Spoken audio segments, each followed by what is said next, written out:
आज हम लोग D block and F block elements जो है वो स्टार्ट करने वाले हैं। एनसीईआरटी की अगर मैं बात करूं ना तो ये चैप्टर जो है बहुत ज्यादा एग्जॉस्टिव तरीके से जो है वो प्रेजेंट कर रखा है और कॉम्पिटिटिव पॉइंट ऑफ व्यू से तो वो सारे कॉन्सेप्ट्स को जानना बहुत ज्यादा जरूरी रहता है। लेकिन बोर्ड्स की अगर मैं बात करूं तो बहुत ज्यादा लिमिटेड और कन्फाइंड क्वेश्चन सेट है जो बोर्ड्स के अंदर यूजुअली पूछा जाता है। तो वो सारा क्वेश्चन सेट के ऊपर पूरी की पूरी रिसर्च करने के बाद जो है वो मैंने टोटल 40 क्वेश्चंस जो है वो फाइंड आउट किए हैं। विद कॉन्सेप्ट्स आपको समझाऊंगा, सारा का सारा क्वेश्चन पीछे डिस्प्ले होगा, आप उसको वहां से नोट कर लेना। प्लस सारे के सारे कॉन्सेप्ट्स जो भी उस क्वेश्चन को समझने के लिए जरूरी है वो सारे हम लोग डिस्कस करने वाले हैं। पेन कॉपी निकाल लीजिए और सारी चीजें जो है वो हम लोग नोट करने वाले हैं। तो बेटा जी सबसे पहले हम लोग बात करेंगे what is the difference between D block and transition elements. तो अगर मैं बात करूं हम लोगों के पीरियोडिक टेबल में जो ग्रुप 1 और 2 है वो हमारे पास एस ब्लॉक एलिमेंट्स हैं और ग्रुप 13 से लेके 18 तक जो है वो हम लोगों के पास पी ब्लॉक एलिमेंट्स हैं। इसके बीच में बेटा एक ग्रुप आता है जिसको हम लोग बोलते हैं ग्रुप 3 से लेके अगर मैं 12 तक की बात करूं तो ये ग्रुप्स के एलिमेंट्स को हम लोग जो है वो अपने पास बोल देते हैं डी ब्लॉक एलिमेंट्स जो है वो हम लोग इनको बोल देते हैं। अब क्वेश्चन ये आता है कि अगर ये डी ब्लॉक एलिमेंट्स है तो ट्रांजिशन एलिमेंट्स क्या है? ट्रांजिशन एलिमेंट्स भी यही एलिमेंट्स हैं लेकिन इसके अंदर एक कॉन्स्ट्रेंट जो है वो लगा दिया गया।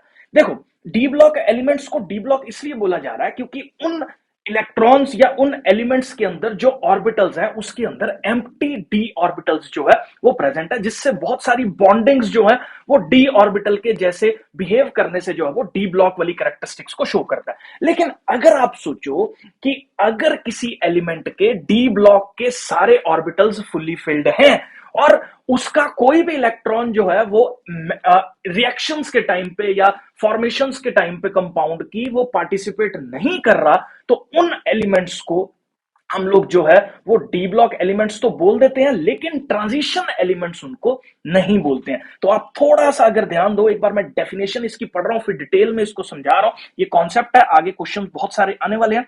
तो transition elements is defined as the one which has incompletely filled d orbitals in its ground state or any of its oxidation state। तो ट्रांजिशन एलिमेंट्स वो है जिसके अंदर जो है वो इनकम्प्लीटली फिल्ड हमारे पास डी ऑर्बिटल चाहिए। अगर फुल्ली फिल्ड डी ऑर्बिटल होगा तो वो ट्रांजिशन एलिमेंट वाली कैरेक्टरिस्टिक में नहीं आता। अब इसमें बच्चे जो है वो कंफ्यूज हो जाते हैं किसी बात पे। अब देखो इसकी डेफिनेशन अगर आप यहां पे फोकस करो तो इन इट्स ग्राउंड स्टेट बोला, पहली चीज ग्राउंड स्टेट में डी ऑर्बिटल एम्प्टी होना चाहिए और दूसरी चीज जो है वो इसके अंदर any of its oxidation state. तो उस डी ब्लॉक एलिमेंट की अगर मान लो 3 ऑक्सीडेशन स्टेट्स एग्जिस्ट करती हैं तो उसमें से किसी भी ऑक्सीडेशन स्टेट के अंदर जो है वो एम्प्टी डी ऑर्बिटल प्रेजेंट नहीं होना चाहिए।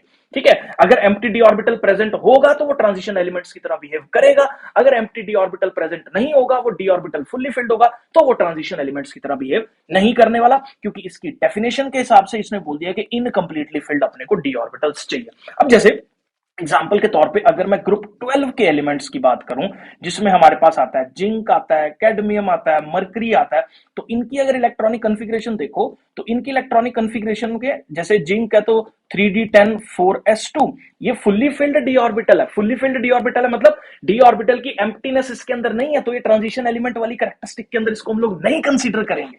तो ऐसे ही देखो कैडमियम है जिसके अंदर 4d10 है, ऐसी देखो जो मरकरी है उसके अंदर 5d10 है। तो इसीलिए ये सारे एलिमेंट्स को हम लोग जो है वो ट्रांजिशन एलिमेंट्स नहीं बोलते हैं। आई होप बेटा जी ये क्लियर है। तो यहाँ पे देख लो hence these elements are not. तो ये कॉन्सेप्ट था, इससे रिलेटेड जो बोर्ड्स के अंदर क्वेश्चन आ रखे हैं वो मैं नेक्स्ट स्लाइड्स में डिस्कस कर रहा हूं। पहला क्वेश्चन जो है वो आप लोगों के सामने आ रहा है कि on what ground you will say scandium जो है वो ट्रांजिशन एलिमेंट है बट जिंक ट्रांजिशन एलिमेंट नहीं है। तो इसको बहुत सिंपल है समझना। देखो स्कैंडियम की बेटा जी अगर मैं इलेक्ट्रॉनिक कॉन्फ़िगरेशन की बात करूं तो स्कैंडियम के आउटर शेल में डी के अंदर एक इलेक्ट्रॉन प्रेजेंट है, तो जिसके अंदर डी के अंदर एम्प्टीनेस है, खालीपन है। डी वेट कर रहा है कि बाहर से इलेक्ट्रॉन्स आके उसको मिलेंगे और वो बॉन्ड फॉर्मेशंस में जो है वो हम लोगों के पास हेल्प करेगा। लेकिन अगर मैं जिंक की बात करूं तो जिंक के अंदर जो डी ऑर्बिटल है उसमें 10 के 10 इलेक्ट्रॉन्स फुल्ली प्रेजेंट है और साथ में यहां पे 2। तो अगर मैं जिंक की ऑक्सीडेशन स्टेट की बात करूं तो जिंक की सिर्फ सिंगल ऑक्सीडेशन स्टेट जो है वो हम लोगों के पास देखने को मिलती है जिसके अंदर जिंक 2 पॉजिटिव स्टेट में मिलता है। तो अगर इवन इसकी ऑक्सीडेशन स्टेट में भी चेक करो ना तो इसकी ऑक्सीडेशन स्टेट के अंदर भी जो डी है उसके अंदर एम्प्टीनेस नहीं है, वो एकदम फुल्ली फिल्ड और सेटिस्फाइड एक स्पीशी की तरह बिहेव कर रहा है। तो इसीलिए जो जिंक है वो हम लोगों के पास ट्रांजिशन एलिमेंट्स में नहीं आता। जबकि अगर मैं स्कैंडियम की बात करूं, क्योंकि उसके अंदर जो है वो एम्प्टी इलेक्ट्रॉन्स प्रेजेंट है, तो इसलिए स्कैंडियम हम लोगों के पास जो है वो डी ऑर्बिटल वाली ट्रांजिशन एलिमेंट्स वाली कैरेक्टरिस्टिक्स के अंदर जो है वो आता है। ये सारा का सारा मैंने यहाँ पे एक्सप्लेन कर दिया। एक बार मैं इसको यहाँ पे रीड कर देता हूँ। On the basis of incompletely filled 3D orbitals in case of scandium, it is regarded as transition elements, ये मैंने समझा दिया। और जबकि मैं जिंक की बात करूं तो उसके अंदर फुल्ली फिल्ड ऑर्बिटल है, और इवन इसकी ऑक्सीडेशन स्टेट के अंदर भी जो फुल्ली फिल्ड ऑर्बिटल प्रेजेंट है, जिसकी वजह से इसको हम लोग ट्रांजिशन एलिमेंट्स नहीं बोलते हैं। होप बेटा जी ये क्लियर है। नेक्स्ट स्लाइड पे मैं मूव कर रहा हूं। तो अगर मैं सिल्वर की बात करूं, इसके अंदर जो है वो कंप्लीटली फिल्ड ऑर्बिटल, बहुत ज्यादा इंपॉर्टेंट क्वेश्चन है, कंफ्यूजन जो है वो क्रिएट करता है कई बार बच्चों के दिमाग में, तो ध्यान से देख लेना। इसने बोला अगर मैं सिल्वर की बात करूं, तो सिल्वर की अगर मैं ग्राउंड स्टेट की इलेक्ट्रॉनिक कन्फिग्रेशन की बात करूं ना, तो सिल्वर की ग्राउंड स्टेट की जो इलेक्ट्रॉनिक कन्फिग्रेशन है वो 4d10 और हम लोगों के पास 5s1 आती है। तो अब क्वेश्चन ये आता है कि सिल्वर कौन कौन सी ऑक्सीडेशन स्टेट्स में मिलता है। एक तो मिलता है Ag पॉजिटिव, जिसकी अगर मैं बात करूं तो वो 4d10 आ गया, और हम लोगों के पास 5s0 आ गया। लेकिन सिल्वर की एक और ऑक्सीडेशन स्टेट होती है जिसको हम लोग बोलते हैं सिल्वर की दो पॉजिटिव ऑक्सीडेशन स्टेट, जिसकी अगर मैं बात करूं तो यहां पे आ जाते हैं 4d9 और 5s0। तो डेफिनेशन ये बोलती है किसी भी ऑक्सीडेशन स्टेट के अंदर भी इवन अगर उसके अंदर एम्प्टी डी ऑर्बिटल प्रेजेंट है, तो वो जो है वो हम लोगों के पास ट्रांजिशन एलिमेंट्स के साथ जो है वो कंसीडर किया जाता है। तो यहां पे यही चीज आपको जाननी है। कई बार बच्चे कंफ्यूज हो जाते हैं कि Ag पॉजिटिव नहीं, Ag2 पॉजिटिव भी इसकी एक ऑक्सीडेशन स्टेट है, जिसके अंदर अगर मैं बात करूं तो डी ऑर्बिटल जो है वो इनकम्प्लीटली फिल्ड है और ट्रांजिशन एलिमेंट्स की तरह जो है ये बिहेव कर रहा है। तो +2 ऑक्सीडेशन स्टेट में आप बात करूं तो ये डी के अंदर जो है वो 9 इलेक्ट्रॉन्स प्रेजेंट है। यहां पे बेटा जी इसको आप D9 कर लेना, and we have incompletely filled D orbitals, hence इसको जो है वो हम लोग ट्रांजिशन एलिमेंट्स बोल देते हैं। आई होप बेटा जी ये क्लियर है। नेक्स्ट स्लाइड पे मैं मूव कर रहा हूं। तो आगे देखो, यहाँ पे स्कैंडियम को ट्रांजिशन एलिमेंट बोला गया, जबकि कैल्शियम को नहीं बोला गया। तो स्कैंडियम की इलेक्ट्रॉनिक कॉन्फ़िगरेशन यहाँ पे मैंने लिख रखी है। तो यहाँ पे ध्यान से देखो, scandium 1s2 2s2 2p6 3s2 3p6 4s2 3d1। तो ये जो है इसकी इलेक्ट्रॉनिक कॉन्फ़िगरेशन है। एम्प्टी डी ऑर्बिटल्स जो है वो प्रेजेंट है, इसीलिए इसको ट्रांजिशन एलिमेंट्स बोलेंगे।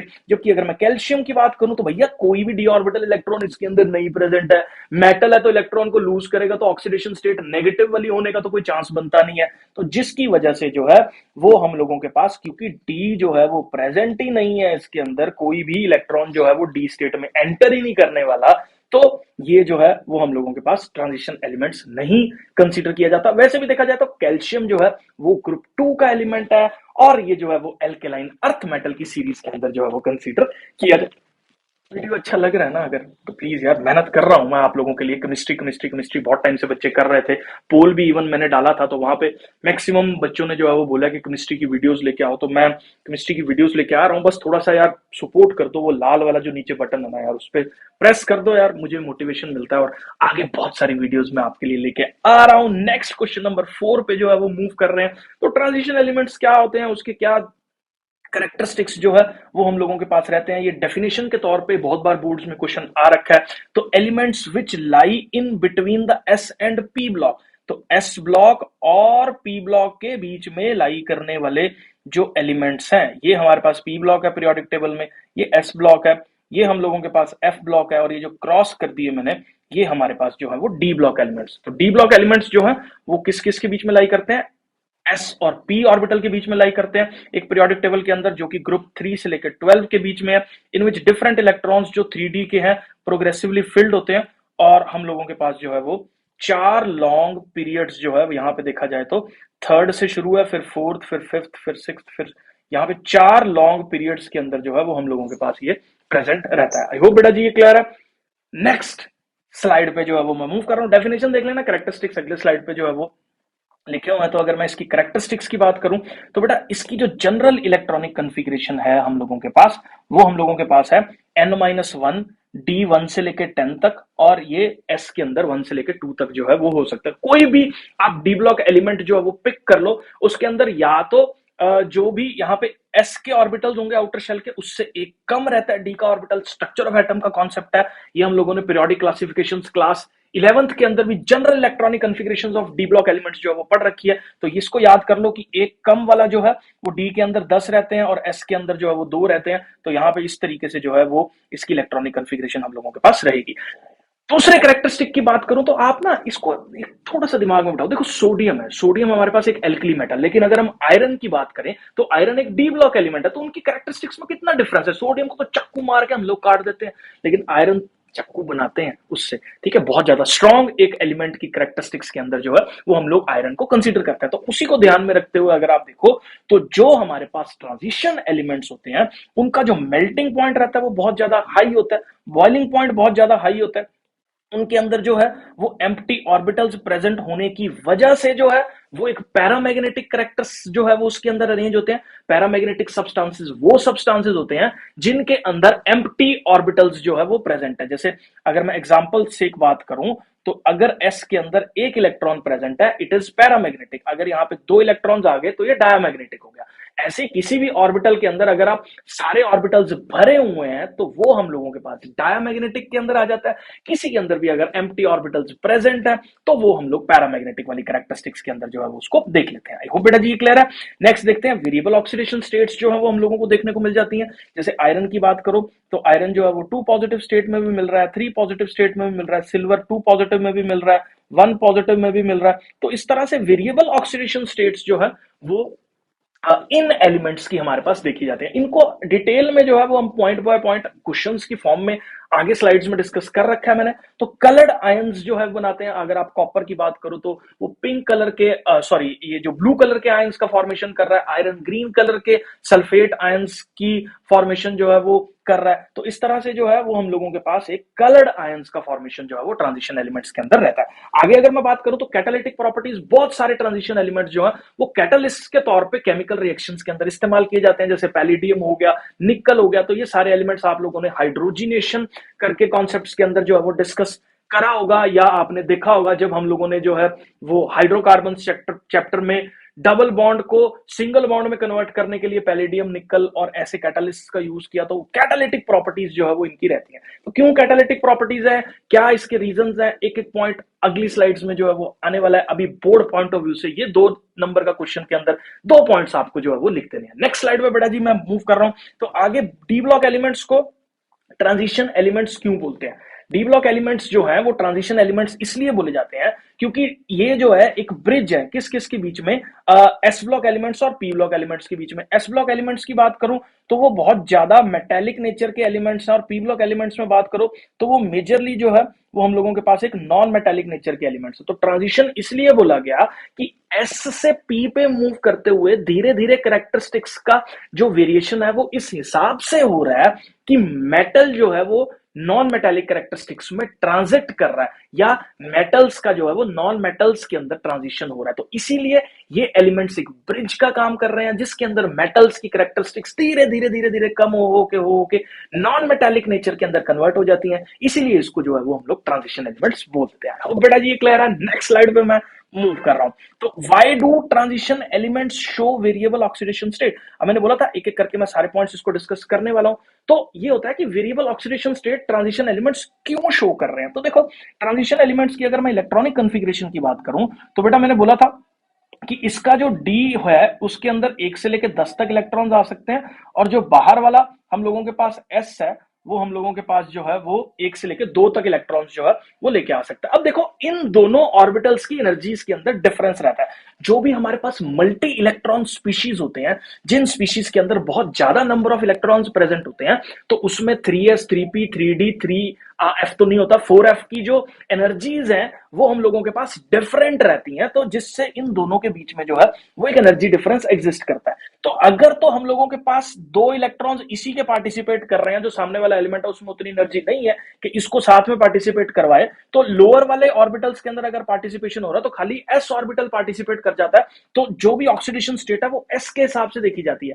अगर मान लो कहीं पे हाई एनर्जी जो है वो रिएक्शंस या हाई एनर्जी जो है वो हमारे प्रोवाइड की जा रही है रिएक्शंस के अंदर, तो उसमें डी के इलेक्ट्रॉन्स भी जो है वो साथ में पार्टिसिपेट करते हैं और एक अपनी ऑक्सीडेशन स्टेट जो है वो शो करते हैं। तो यहाँ पे देख लो डिफरेंस जनरेट हो गया कि एस वाला अपना स्टेबल होके एक इलेक्ट्रॉनिक कॉन्फ़िगरेशन को स्टेबल जनरेट कर सकता है या ऑक्सीडेशन स्टेट जनरेट कर सकता है, डी वाला अपना काम कर सकता है। तो दोनों जब मिलते हैं तो हम लोगों के पास डिफरेंट ऑक्सीडेशन स्टेट्स जो है वो हम लोगों के पास देखने को मिलती हैं। तो यहाँ पे देखो एन एस और एन माइनस डी इलेक्ट्रॉन जो है वो ट्रांजिशन एलिमेंट्स के अंदर लिटिल डिफरेंस जो है इनके अंदर है, तो बोथ जो है वो बॉन्डिंग के अंदर पार्टिसिपेट करते हैं, जिसकी वजह से वेरिएबल ऑक्सीडेशन स्टेट हो रहा है। जब N S take play part कर रहा है बॉन्डिंग में तो वो लोअर ऑक्सीडेशन स्टेट शो कर रहा है। अगर ये एन माइनस वन डी वाला पार्टिसिपेट कर रहा है तो वो साथ में इसके एन एस के, तो ये हाई ऑक्सीडेशन स्टेट जो है वो शो कर रहा है, तो जिसकी वजह से हमारे पास वेरिएबल ऑक्सीडेशन स्टेट्स जो है वो देखने को मिलती हैं। आई होप बेटा जी क्लियर है। नेक्स्ट स्लाइड पे जो है वो मैं मूव कर रहा हूं। तो आगे देखो ट्रांजिशन एलिमेंट्स ज्यादा हार्ड क्यों होते हैं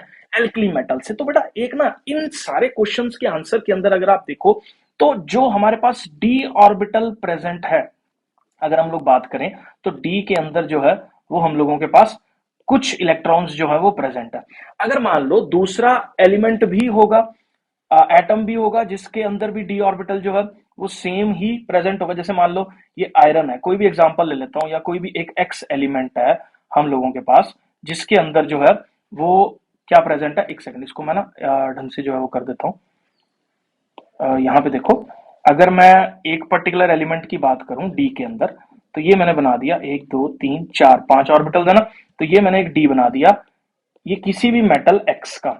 ये दूसरा क्योंकि देखो मेटल मेटल बॉन्डिंग जो है वो हम लोगों के पास एग्जिस्ट करती है, तो ये किसी भी दूसरे मेटल का जो है वो हम लोगों के पास एक ऑर्बिटल जो है वो साथ में बन गया। ठीक है, तो यहाँ पे एक ज्यादा बन गया, तो आप इसको ध्यान रखो। अब ये जब एक मेटल एक्स दूसरे मेटल एक्स एटम के साथ जुड़ा हुआ है तो इसका इलेक्ट्रॉन यहां जंप कर सकता है, इसका यहां जंप कर सकता है, इसका यहां जंप कर सकता है। क्यों? क्योंकि इन सारे ऑर्बिटल्स की, क्योंकि ये एक ही एटम के आउटर शेल के डी ऑर्बिटल्स हैं, एनर्जीज जो है वो सेम रहती हैं, जिससे डिफरेंट एटम्स के इलेक्ट्रॉन्स जो है वो गेड़ी मारने के लिए या घूमने फिरने के लिए किसी और एटम के डी ऑर्बिटल्स के अंदर जो है वो मूव कर सकते हैं, जिसको हम लोग बोल देते हैं, एक अगर सिंपल लैंग्वेज में बात करूं, अगर कॉन्सेप्ट आपको लिखना है तो इसको हम लोग बोल देते हैं क्या, डी डी ट्रांजिशन।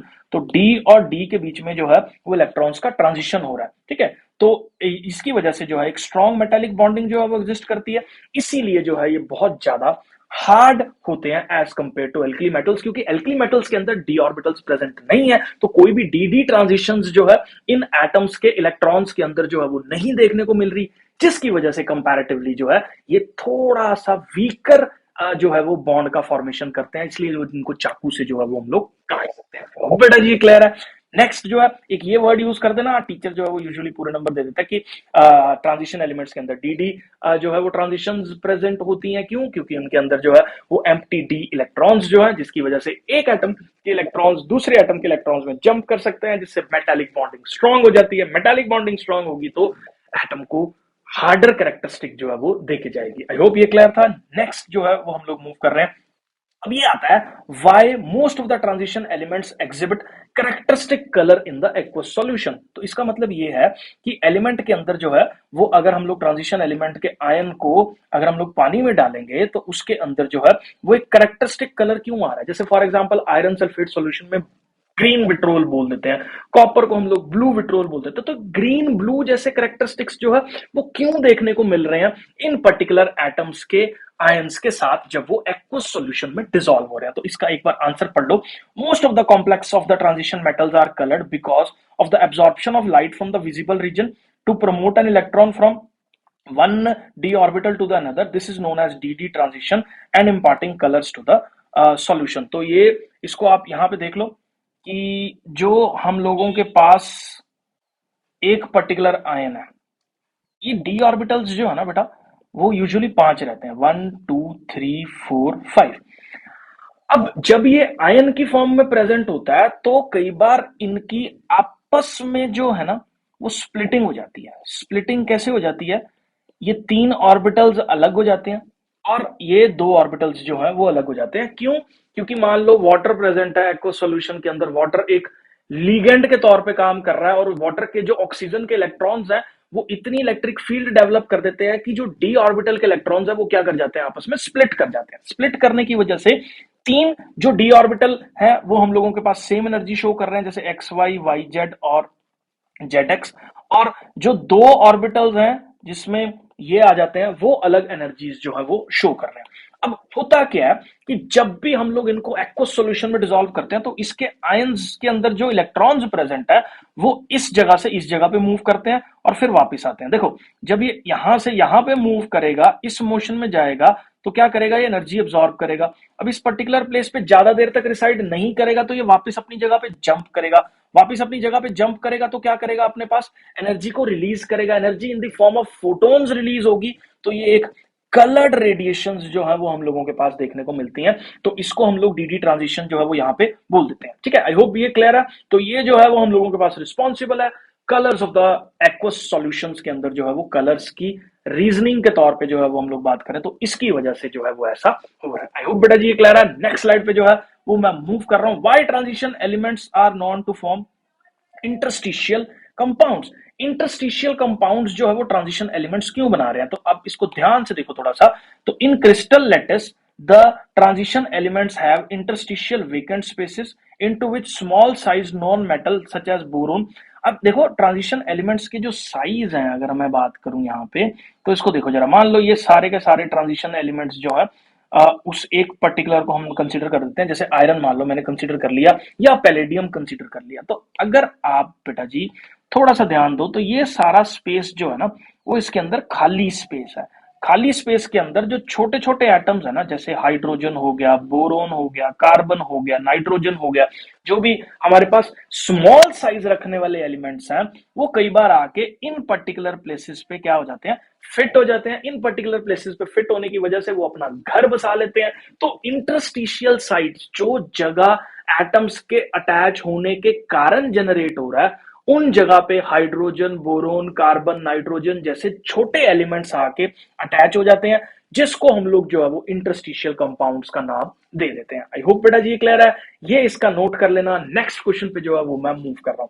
तो नेक्स्ट अगर देखो तो ट्रांजिशन एलिमेंट्स जो है वो हमारे पास एक पैरामैग्नेटिक करैक्टर क्यों जनरेट कर रहे हैं। तो पैरामैग्नेटिक करैक्टर बेटा अनपेड इलेक्ट्रॉन्स की वजह से होता है। तो ट्रांजिशन मेटल्स के अंदर बहुत सारे अनपेड इलेक्ट्रॉन्स जो है वो प्रेजेंट रहते हैं। फुल्ली पेड इलेक्ट्रॉन्स जो है वो नहीं होते, नहीं तो डायमैग्नेटिक करैक्टर को वो शो करता। तो इन अनपेड इलेक्ट्रॉन्स को प्रेजेंट होने की वजह से हम लोगों के पास जो है वो पैरामैग्नेटिक करैक्टर जो है वो शो होता है। हो बेटा जी क्लियर है।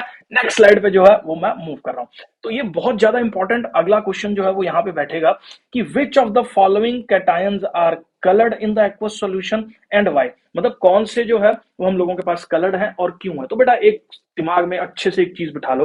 अभी हमने कलरिंग का कॉन्सेप्ट पढ़ा कि ट्रांजिशन एलिमेंट्स कलर्ड क्यों होते हैं, क्योंकि उनके अंदर डी ऑर्बिटल्स, जो 5 ऑर्बिटल्स थे वो स्प्लिट कर जाते हैं, थोड़ा सा एनर्जी डिफरेंस आ जाता है, जिसकी वजह से एक ऑर्बिटल से दूसरे ऑर्बिटल में इलेक्ट्रॉन जो है वो जंप कर रहा है। एक ऑर्बिटल से जब दूसरे ऑर्बिटल में इलेक्ट्रॉन जंप कर रहा है तो वो एनर्जी को अब्सॉर्ब कर रहा है।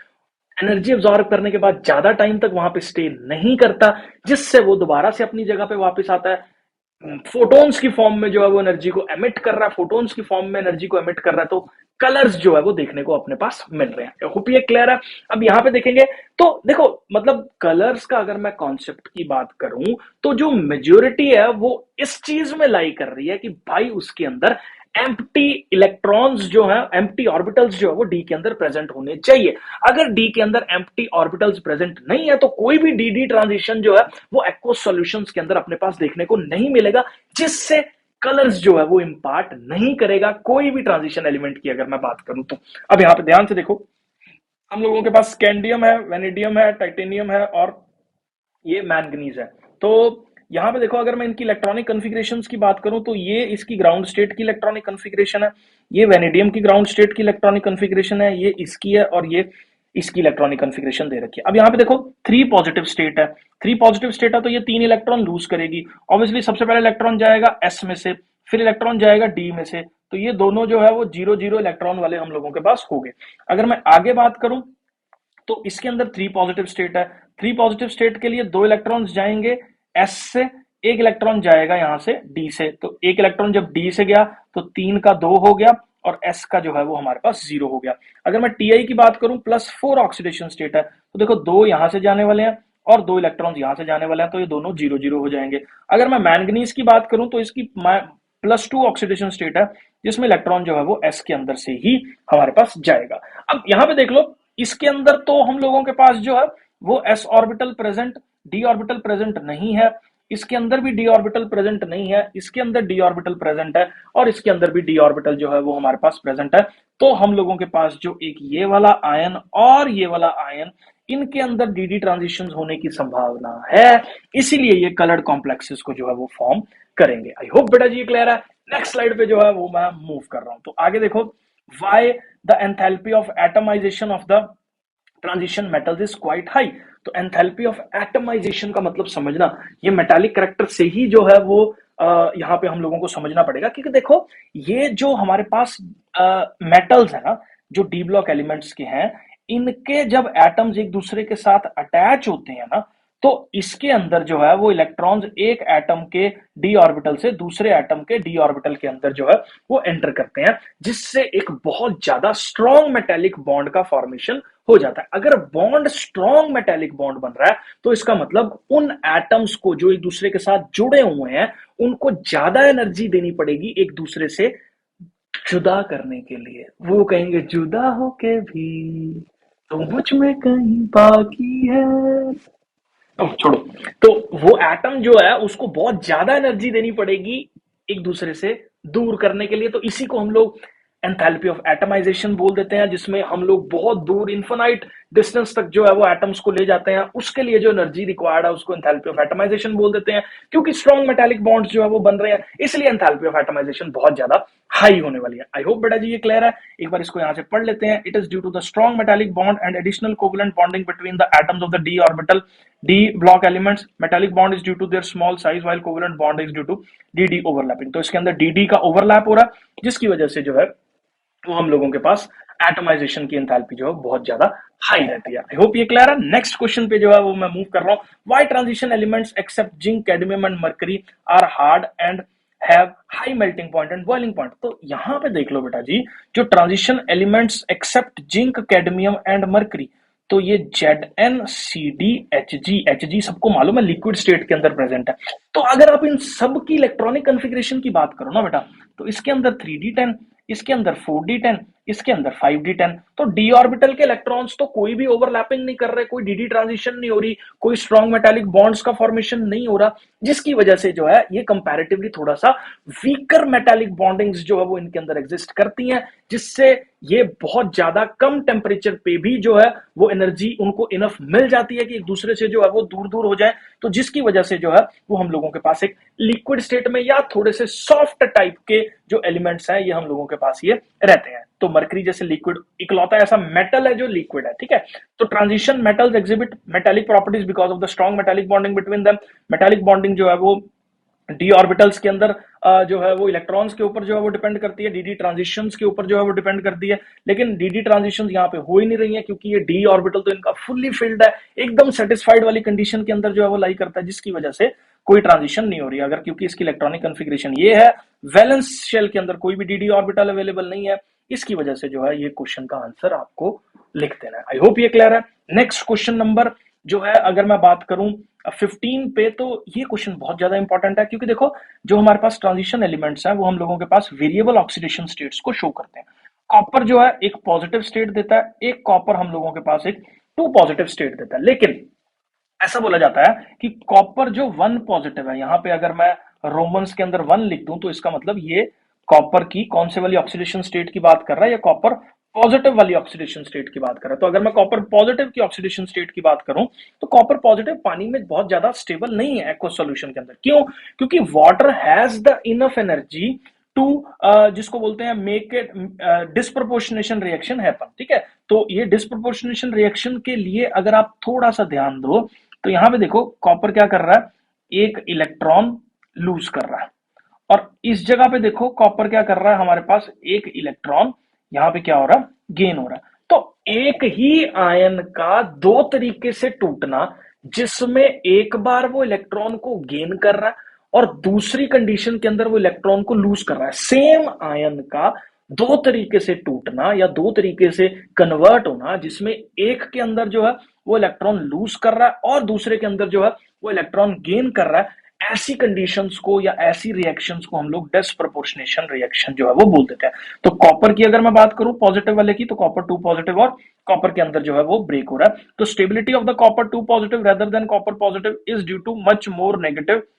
Hydration enthalpy of the copper. अब देखो, जब हम कॉपर को पानी के अंदर डिसॉल्व करते हैं ना, तो कॉपर आयन के साथ वाटर जो है वो कंबाइन कर जाता है। वाटर कंबाइन करने से जो है उसको एक स्टेबिलिटी मिलती है, जिससे बहुत ज्यादा एनर्जी जो है वो रिलीज होती है, जिसको हम लोग हाइड्रेशन एंथैल्पी जो है वो बोलते हैं। कॉपर के केस में हाइड्रेशन एंथैल्पी इतनी इनफ होती है कि कॉपर को जो है वो 2 पॉजिटिव में और कॉपर में ब्रेक कर दे। ठीक है, तो जिसकी वजह से जो है वो कंपनसेट कर देती है कि कॉपर जो है वो सेकंड आयोनाइजेशन जो है वो स्टेट में चला जाए, मतलब एक कॉपर पॉजिटिव टूट के एक कॉपर में चेंज हो जाए और दूसरा जो है वो 2 पॉजिटिव में चेंज हो जाए। ऐसा क्यों हो रहा है? क्योंकि जब इसको पानी सराउंड करता है तो एक स्टेबिलिटी जो है वो इस आयन पे आती है, जिस स्टेबिलिटी गेन करने की वजह से वो अनस्टेबिलिटी वाली एनर्जी को रिलीज करता है, जिसकी वजह से ये कॉपर और कॉपर 2 पॉजिटिव के अंदर जो है वो चेंज हो जाता है। तो इसी को हम लोग डिस्प्रपोर्शनेशन रिएक्शन जो है वो बोल देते हैं।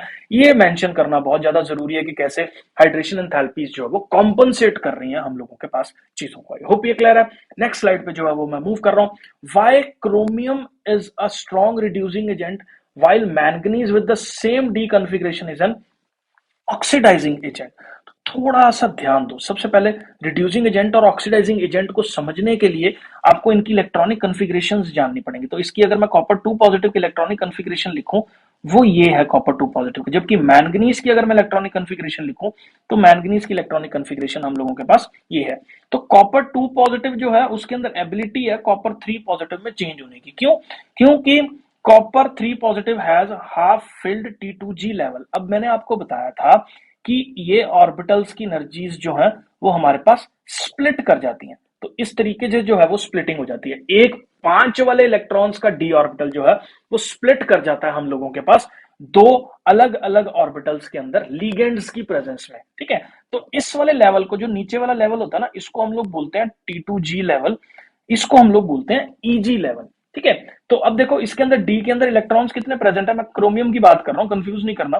तो डी के अंदर इलेक्ट्रॉन्स प्रेजेंट है अपने पास कितने? 4। तो 3 तो इधर आएंगे, फिर ये सिंगल ऑक्यूपेंसी का इलेक्ट्रॉन जो है वो हम लोगों के पास इधर जाएगा। अब देखो क्रोमियम जो है वो हम लोगों के पास क्या होगा, ये इलेक्ट्रॉन को लूज कर देगा यहां से।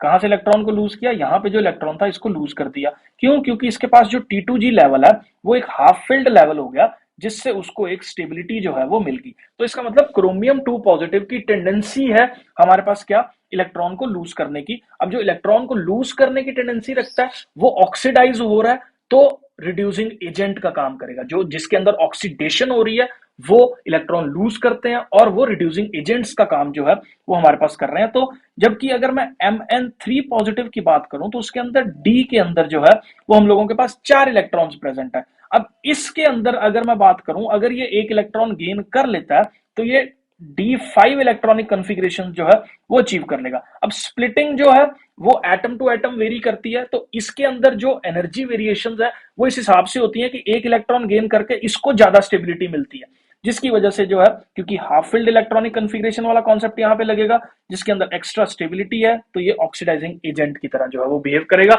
और इलेक्ट्रॉन्स को जो है वो एक्सेप्ट कर लेगा। ठीक है, तो क्रोमियम के केस में T2G EG लेवल्स को कंसीडरेशन के अंदर ज्यादा लेना है, वो ओवर पावर कर रहे हैं। और मैंगनीज के केस में अगर मैं बात करूं, तो हम लोगों के पास D5 एक हाफ फिल्ड इलेक्ट्रॉनिक कॉन्फ़िगरेशन वाला कॉन्सेप्ट जो है वो ज्यादा ओवर पावर कर रहा है। होप ये क्लियर है।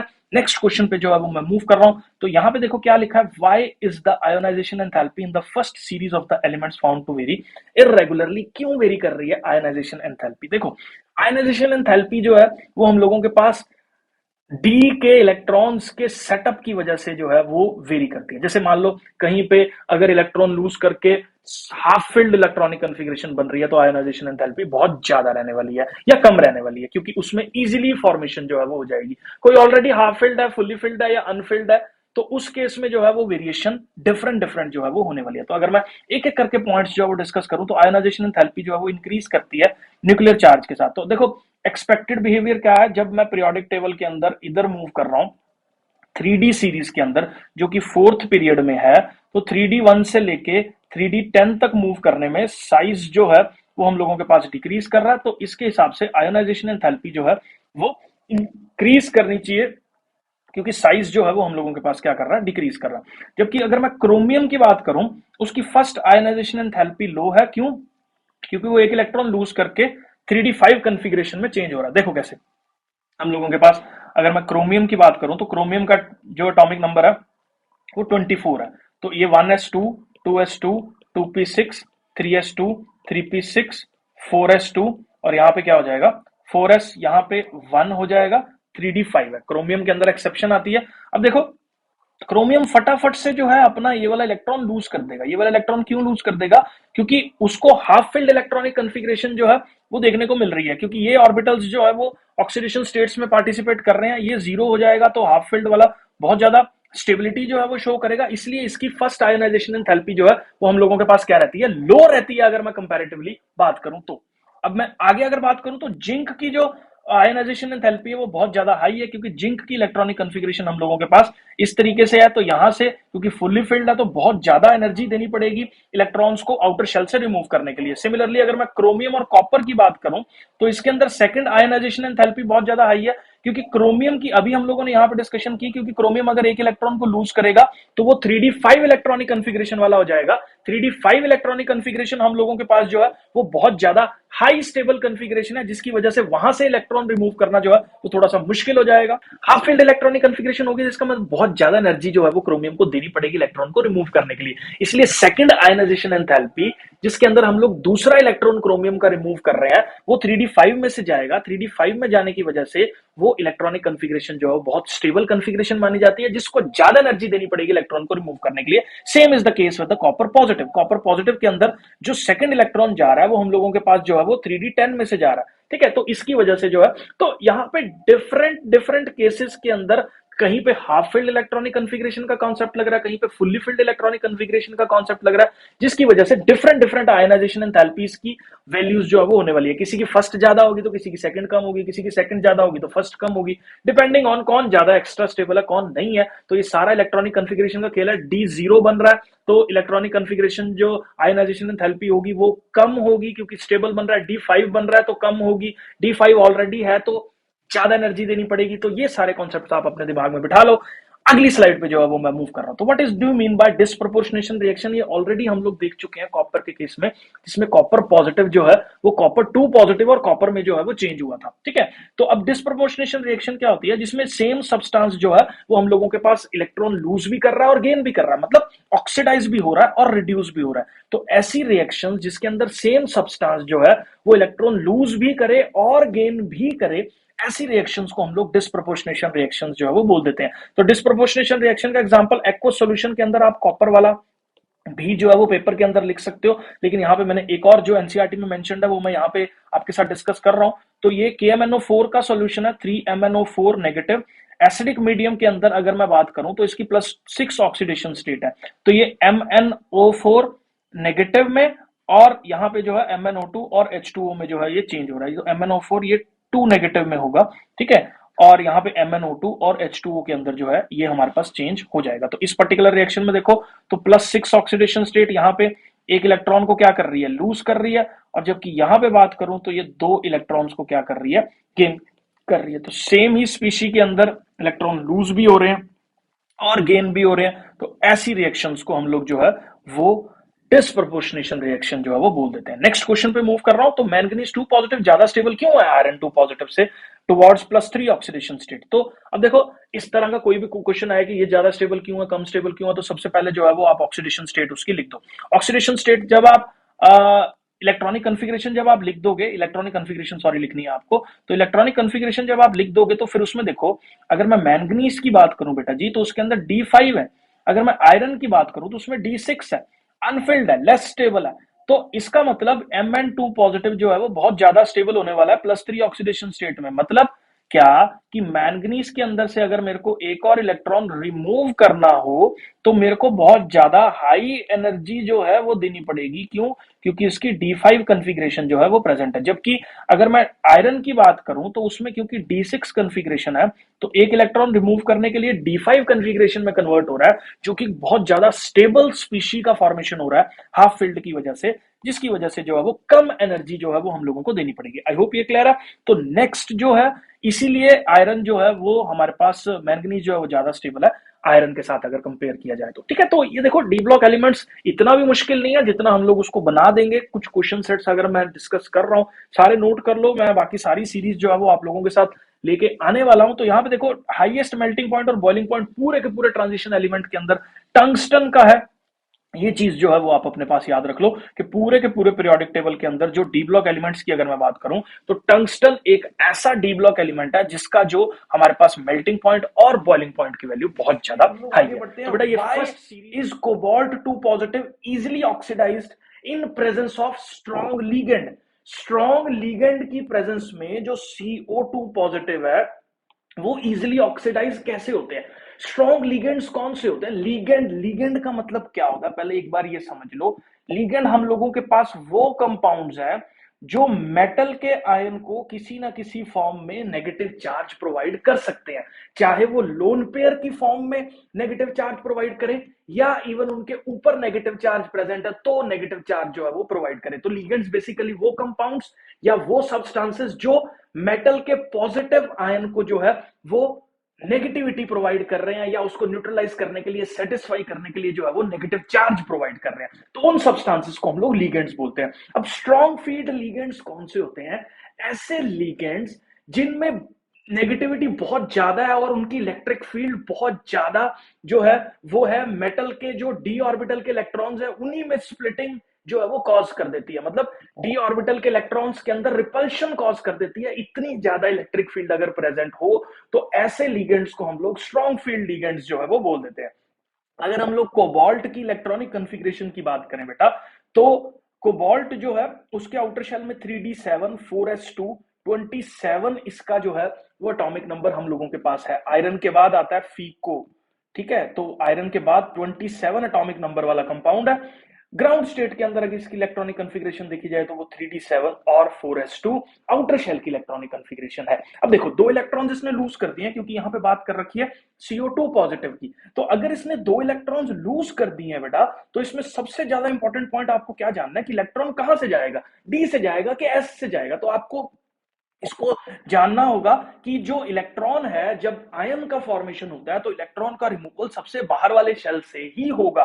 तो यहां पे सबसे बाहर वाला शेल जो है वो 4 है, तो 4 से दो इलेक्ट्रॉन्स जो है वो जाएंगे और यहाँ पे 4s0 हो जाएगा, मतलब यहां से जब दो इलेक्ट्रॉन्स जाएंगे तो यहां से जीरो जो है वो हो जाएगा। अब देखो इसके अंदर 3d के अंदर कितने इलेक्ट्रॉन्स प्रेजेंट है? 7 इलेक्ट्रॉन्स प्रेजेंट है। अब डी ऑर्बिटल की बेटा अगर मैं बात करूं तो डी ऑर्बिटल के अंदर 5 बॉक्सेस हैं, मतलब 5 डी ऑर्बिटल्स जो है वो टोटल प्रेजेंट है, जिसके अंदर D X Y, D Y Z, Z X, X square, Y square और जेड स्क्वायर, तो 5 तरह के डी ऑर्बिटल्स जो है वो प्रेजेंट होते हैं। अब 7 इलेक्ट्रॉन्स है तो पहले तो सिंगल ऑक्यूपेंसी पे 5-5 इलेक्ट्रॉन्स जो है वो चले जाएंगे, उसके बाद पेयरिंग स्टार्ट होगी और छठा इलेक्ट्रॉन यहां और सातवां इलेक्ट्रॉन यहां आएगा, जिससे ये पर्टिकुलर इलेक्ट्रॉनिक कॉन्फ़िगरेशन या अरेंजमेंट जो है वो डी ऑर्बिटल के अंदर प्रेजेंट होगा।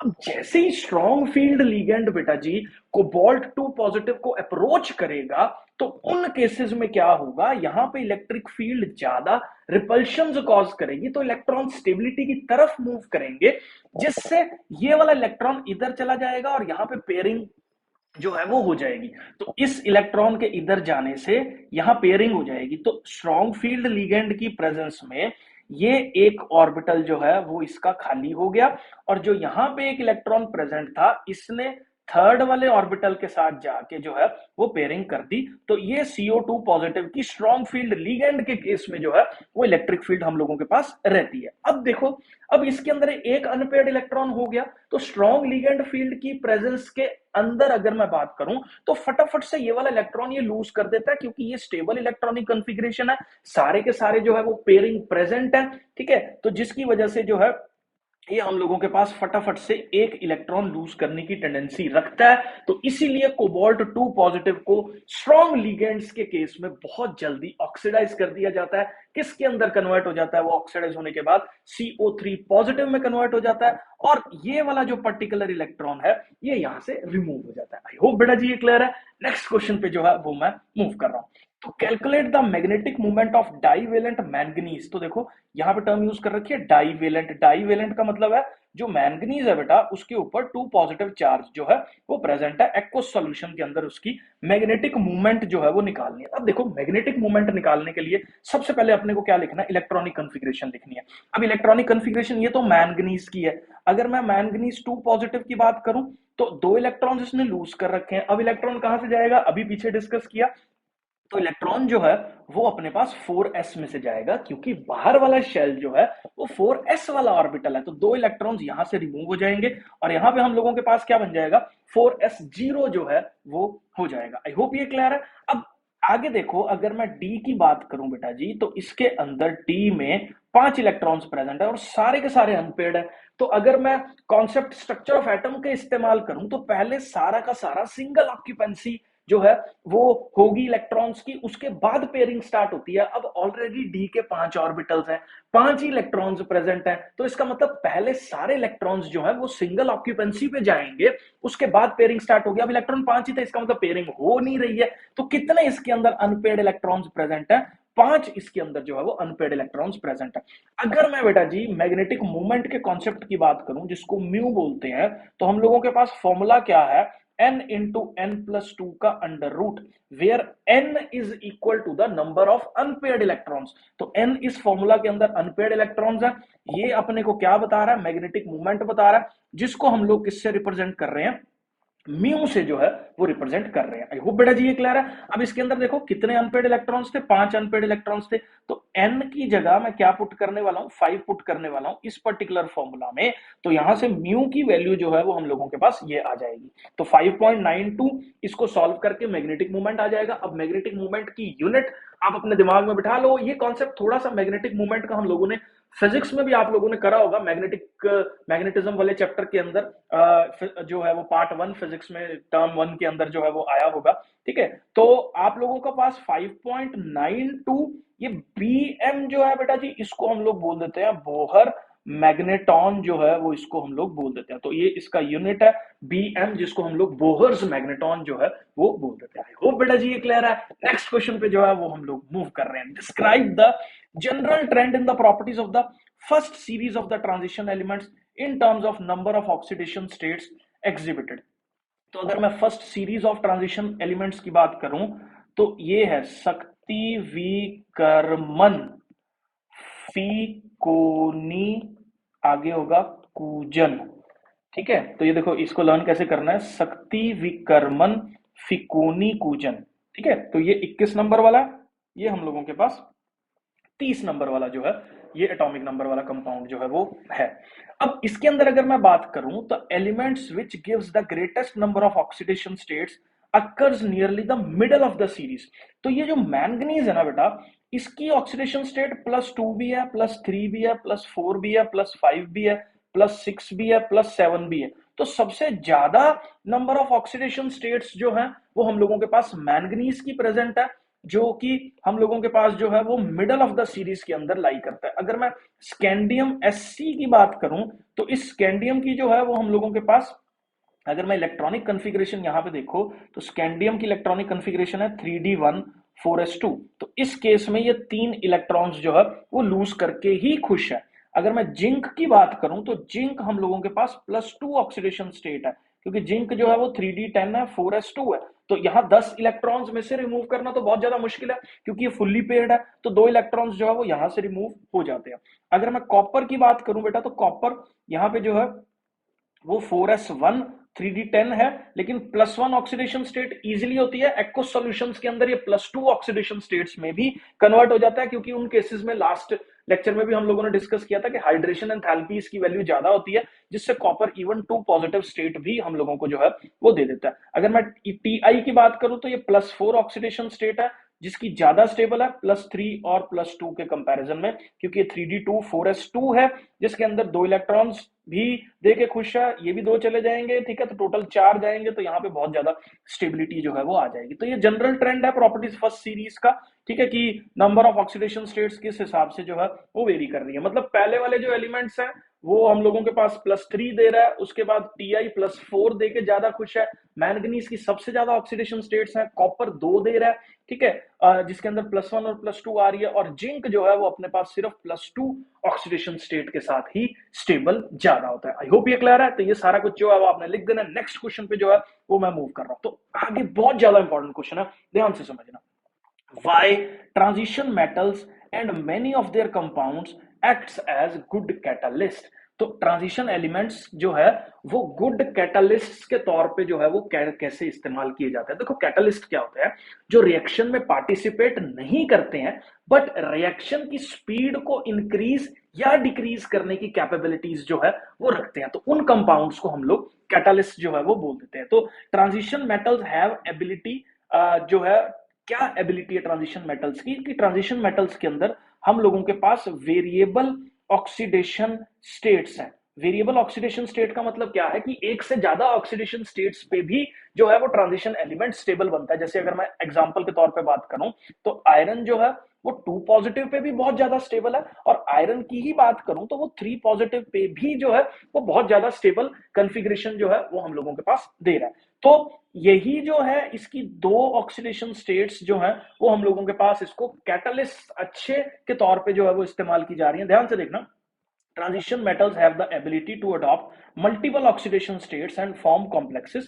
Transition metals, because of their variable vacant d orbitals, form unstable intermediate compounds and provide new path with the lower activation energy of the reaction। मतलब इनके अंदर क्योंकि वेरिएबल ऑक्सीडेशन स्टेट है, तो इन variable oxidation state के compounds को ये intermediates की फॉर्म में कन्वर्ट करके एक ऐसा पाथ सिलेक्ट करता है जिसके अंदर कम एनर्जी खर्च हो रही है। देखो रिएक्शन कभी भी हो रही है तो रिएक्शन वो पाथवे पे जाके खुश है जिसमें एनर्जी चेंजेस जो है वो कम हो रहे हैं। मतलब इजीली स्टेबल कंपाउंड ज्यादा बन रहा है, एनर्जी चेंजेस जो है वो कम करने पड़ रहे हैं। तो ये एक इनकी डिफरेंट ऑक्सीडेशन स्टेट्स एक वेरिएबल पाथ्स को जनरेट कर देती हैं, जहां पे एक अलग ऑक्सीडेशन स्टेट वाला कंपाउंड बन जाता है बीच में, और उसके बाद वो अपनी दूसरी ऑक्सीडेशन स्टेट के अंदर जो है वो कन्वर्ट हो जाता है। अब इसको समझने के लिए मैंने 2 रिएक्शंस यहाँ पे एक लिख रखी है। तो यहाँ पे 2I नेगेटिव की बात करूं, अगर आयोडाइड आयन की बात करूं तो H2O8 2 नेगेटिव की फॉर्म के साथ अगर मैं इसकी रिएक्शन करवाऊं तो ये आयोडीन और साथ में जो है वो सल्फेट आयन के अंदर कन्वर्ट हो जाता है। लेकिन इसके अंदर अगर मैं कैटलिस्ट की बात करूं तो इसके अंदर हम लोग कैटलिस्ट यूज करते हैं Fe3 पॉजिटिव। तो ये Fe3 पॉजिटिव जो कैटलिस्ट है बेटा, देखो ये क्या कर रहा है और कैसे रिएक्शन कर रहा है। तो देखो सबसे पहले क्या करता है, Fe3 पॉजिटिव जो है वो 2I नेगेटिव से रिएक्ट करके Fe2 पॉजिटिव और आयोडीन में कन्वर्ट कर रहा है। यहाँ पे हो क्या रहा है, आयरन जो है वो यहाँ पे 1 इलेक्ट्रॉन पर एटम गेन कर रहा है, और आयोडीन जो है वो यहाँ पे अगर मैं बात करूं तो 1 इलेक्ट्रॉन लूज कर रहा है। तो जो देखो जब आयोडीन 1 इलेक्ट्रॉन लूज करेगा तो ये इसमें कन्वर्ट होगा, और ये 2 रेडिकल्स जो है वो हम लोगों के पास आयोडीन के अंदर कन्वर्ट हो जाएंगे। तो ये चीज आपको समझनी है इसके अंदर। दूसरा, 1 इलेक्ट्रॉन गेन किया, 1 इलेक्ट्रॉन लूज किया, तो Fe2 पॉजिटिव जो है वो बन गया। अब ये जो Fe2 पॉजिटिव यहाँ पे पहले प्रोडक्ट के पहले रिएक्टेंट के साथ फॉर्म हुआ, अब ये Fe2 पॉजिटिव दूसरे रिएक्टेंट के साथ रिएक्ट करके दोबारा से Fe3 पॉजिटिव में कन्वर्ट हो रहा है। देखो यहाँ पे क्या हो रहा है, Fe3 पॉजिटिव की बात करूं तो यहाँ पे 1 इलेक्ट्रॉन जो है ये लूज कर रहा है, और यहाँ पे जो है इलेक्ट्रॉन्स का गेन हो रहा है, ठीक है। तो जिसकी वजह से ऑक्सीडेशन स्टेट्स जो है H2O8 जो है SO4 सल्फेट आयन में जो है वो चेंज हो जाती है। तो देखो इसका डुअल जो है वो ऑक्सीडेशन स्टेट ना होती तो 3 पॉजिटिव वाला पहले 2 के साथ चेंज हुआ, पहले को पकड़ा उसके साथ रिएक्ट किया, खुद 2 पॉजिटिव स्टेट में चेंज हो गया। फिर जो 2 पॉजिटिव वाला था उसने दूसरे वाले रिएक्टेंट से रिएक्ट किया, ये दूसरे वाला रिएक्टेंट है, और फिर दोबारा से 3 पॉजिटिव स्टेट में कन्वर्ट जो है वो हो गया। मतलब जब जैसे जैसे रिएक्शन एंड होने की जो है वो तरफ बढ़ रही थी, वैसे वैसे मैंने जो Fe3 positive as a catalyst use किया था रिएक्शन के अंदर, वो दोबारा से मेरे पास जो है वो क्या हो रहा है, रीजनरेट जो है वो हो रहा है। तो ये पर्टिकुलर रिएक्शन इसके स्टेप्स हैं, ये अपने पास स्टेप 1 है, ये अपने पास स्टेप 2 है, और ये पर्टिकुलर रिएक्शन जो है वो हम लोगों के पास है। तो यहां से ये पता लगता है कि अपने पास कैटलिस्ट के तौर पे ट्रांजिशन एलिमेंट्स अपनी ऑक्सीडेशन स्टेट्स की कैपेबिलिटीज, डिफरेंट ऑक्सीडेशन स्टेट्स की एबिलिटीज की वजह से जो है वो किस तरीके से हमारे पास जो है वो कैटलिस्ट के तौर पे इस्तेमाल किए जा रहे हैं। आई होप बेटा ये क्लियर है। नेक्स्ट क्वेश्चन पे जो है वो मैं मूव कर रहा हूं। तो why is the highest oxidation state of the matter exhibited by the oxides. मतलब क्या है कहने का कि जो हाईएस्ट ऑक्सीडेशन स्टेट है वो जनरली ऑक्साइड्स के साथ ही क्यों बनती है। ठीक है। तो यहाँ पे देखो ऑक्सीजन की जो एबिलिटी है ना वो बहुत ज्यादा मल्टीपल नंबर ऑफ बॉन्ड्स जो है वो फॉर्म करने की है मेटल के साथ। कैसे मल्टीपल नंबर ऑफ बॉन्ड्स जो है वो मेटल के साथ फॉर्म कर लेती है?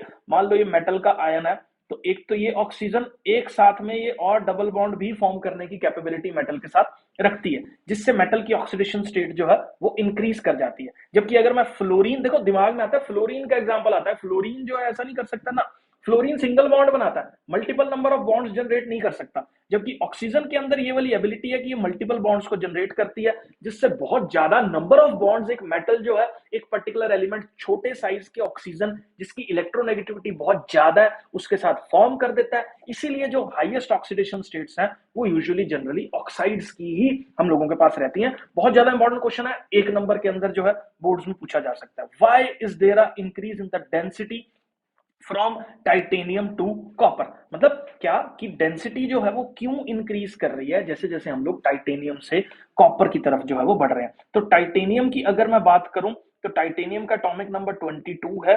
अगर मैं कॉपर की तरफ जो है वो मूव कर रहा हूं तो कॉपर का जो एटॉमिक नंबर है वो हम लोगों के पास 29 है। अब देखो इधर जब मैं मूव कर रहा हूं बेटा जी, तो साइज की वैल्यू धीरे धीरे डिक्रीज करती है। दिस इंप्लाइज वॉल्यूम भी क्या कर रहा है, डिक्रीज कर रहा। और अगर मैं इधर मूव करूं तो जो मास है, क्यों? क्योंकि एक न्यूक्लियर चार्ज बढ़ रहा है, एक एक प्रोटॉन ऐड हो रहा है, मास बढ़ रहा है, मास की वैल्यू इंक्रीज कर जाती है। अब डेंसिटी हम लोगों के पास क्या रहती है, मास अपॉन वॉल्यूम। मास इंक्रीज कर रहा, वॉल्यूम डिक्रीज कर रहा, रिजल्ट इन क्या होगा, डेंसिटी इंक्रीज करेगी। क्यों? क्योंकि देखो मास बढ़ रहा है, वॉल्यूम कम हो रहा है, वॉल्यूम कम हो रहा है तो वो भी डेंसिटी को फेवर कर रहा है, डेंसिटी बढ़ेगी। मास भी बढ़ रहा है, तो दोनों फैक्टर्स एक दूसरे को जो है वो मतलब सिमिलरली चल रहे हैं, जिससे डेंसिटी की वैल्यू जो है वो इंक्रीज होने की तरफ जो है वो बढ़ जाती है। इसलिए जो टाइटेनियम की डेंसिटी है वो कंपैरेटिवली अपने पास कम रहती है। जबकि अगर कॉपर की बात करूं तो कॉपर की डेंसिटीज जो है वो हम लोगों के पास यूजुअली ज्यादा होती है। आई होप बेटा जी ये क्लियर है। एक बार यहां से रीड कर देते हैं, जब हम लेफ्ट टू राइट मूव कर रहे हैं एटॉमिक साइज डिक्रीज कर रहा है, न्यूक्लियर चार्ज बढ़ रहा है, जिससे वॉल्यूम डिक्रीज करेगा, मास इंक्रीज हो रहा है, तो डेंसिटीज की वैल्यू जो है वो चेंज हो जाती है। तो ये इस तरीके से जो है वो आपको समझ आ गया होगा। नेक्स्ट क्वेश्चन पे जो है वो मैं मूव कर रहा हूं। Write the formula for an oxo anion of manganese in which it shows oxidation states equal to the group number. हमें देखो ग्रुप नंबर जो है वो इसका मैंगनीज का अगर मैं बात करूं, देखो शक्ति विकर्मन ये है अपने पास 3 4 5 6 और 7।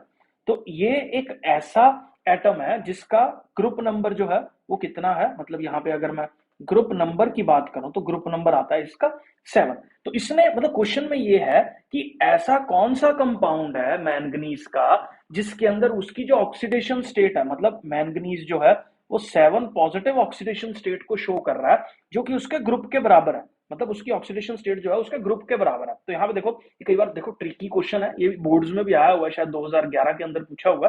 ठीक है, तो MnO4 नेगेटिव की अगर मैं बात करूं, इसकी ऑक्सीडेशन स्टेट निकालें अगर, तो देखो X+4 इंटू ऑक्सीजन की -2, ओवरऑल चार्ज -1 है, तो यहां से इसकी ऑक्सीडेशन स्टेट आ जाती है +7, जो कि किसके बराबर है अपने पास, ग्रुप नंबर के बराबर है। क्योंकि ग्रुप नंबर इसका कितना है, 7 है, तो oxidation state is equal to the group number. यही इस क्वेश्चन के अंदर जो है वो पूछ रखा है। आई होप बेटा जी ये क्लियर है। इस तरह के क्वेश्चंस थोड़े से डिफिकल्ट हो जाते हैं, मैंने यूजुअली क्वेश्चन ही वैसे सिलेक्ट किए हैं जो इंपॉर्टेंट है, बोर्ड प्रोस्पेक्टिव से जो है वो बोर्ड्स में पूछे जा रहे हैं। इसके बाहर मुझे नहीं लगता जो टर्म 2 का सिलेबस है हम लोगों का, उसमें कुछ भी इसके बाहर जो है, डी ब्लॉक एलिमेंट्स के सिलेबस में कुछ भी इसके बाहर जो है वो आने वाला है। आई होप बेटा जी ये क्लियर है। नेक्स्ट क्वेश्चन पे जो है वो मैं मूव कर रहा हूं। Why is there hardly any increase in the atomic size with the increase in the atomic number in the transition metal? तो अब ये देखो इसने ये बोला कि जो एटॉमिक साइज है वो एटॉमिक नंबर के साथ जो है वो कैसे जो है वो इंक्रीज नहीं हो रहा जैसे जैसे एटॉमिक नंबर जो है वो हम लोगों के पास बढ़ रहा है। ठीक है, अब ध्यान से समझना, दो चीजें हैं। अब हम लोग क्या कर रहे हैं, एक जो है वो सीरीज के अंदर मूव कर रहे हैं। अगर मैं सीरीज में मूव करता हूं बेटा जी, तो साइज जो है वो हम लोगों के पास, अगर मैं चार्ज की बात करूं या मास की बात करूं, न्यूक्लियस पे चार्ज की बात करूं, तो ये जो चार्ज है न्यूक्लियस पे, ये क्या कर रहा है, इंक्रीज कर रहा है। न्यूक्लियर चार्ज जो है वो इंक्रीज कर रहा है और एक इलेक्ट्रॉन ऐड हो रहा है हर स्टेप में। ठीक है, चार्ज इंक्रीज हो रहा है, तो यहां से क्या होगा, साइज भी इंक्रीज होने की टेंडेंसी जो है वो रखेगा। ठीक है, न्यूक्लियर चार्ज इंक्रीज होने से साइज जो है वो डिक्रीज होने की टेंडेंसी रखेगा। तो देखो फर्स्ट फैक्टर अगर आप ध्यान से अपने दिमाग में बिठाओ, देखना एक बार इसको दोबारा से देखो, साइज जो है वो कैसे वेरी कर रहा है, न्यूक्लियर पे चार्ज बढ़ रहा है, क्योंकि जैसे जैसे मैं स्टेप बाय स्टेप सीरीज के अंदर मूव कर रहा हूं, तो उस हिसाब से अगर मैं बात करूं तो न्यूक्लियस पे चार्ज की वैल्यू हर स्टेप में इंक्रीज कर रही है। अगर न्यूक्लियस पे चार्ज बढ़ रहा है बेटा, तो आइडियली अगर देखा जाए तो साइज उसका छोटा हो जाना चाहिए, क्योंकि अट्रैक्शन जो है वो बढ़ रही है। तो एक तो इंपैक्ट ये हो गया जो कि साइज को छोटा होने की तरफ जो है वो मूव कर रहा है, which is the factor of nuclear charge, which is tending to decrease the size of the atom.